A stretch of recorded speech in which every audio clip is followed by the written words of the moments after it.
মালিক, জমিনের মালিক, গোটা আরশে আজিমের মালিক, সমস্ত ভূখণ্ডের মালিক। ও মালিক, তুমি যদি জানটা ভিক্ষা দাও মালিক, তোমার তো কোনো জায়গা থেকে লস হবে না।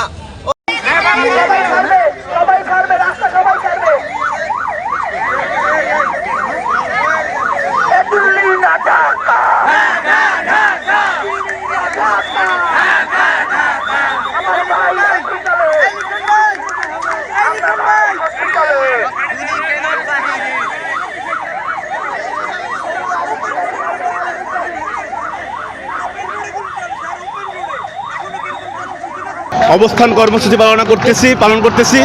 তো আমরা আসরের নামাজের পরে এখান থেকে শুরু করছি। এখন আমাদের মাগরিবের আজান হয়েছে। আমরা যেহেতু মুসলিম, আমরা সকলে ঐক্যবদ্ধ হয়ে আমরা এই রাজপথে আমরা মাগরিবের নামাজ আদায় করেছি এবং অবরোধ করেছিল আজকে।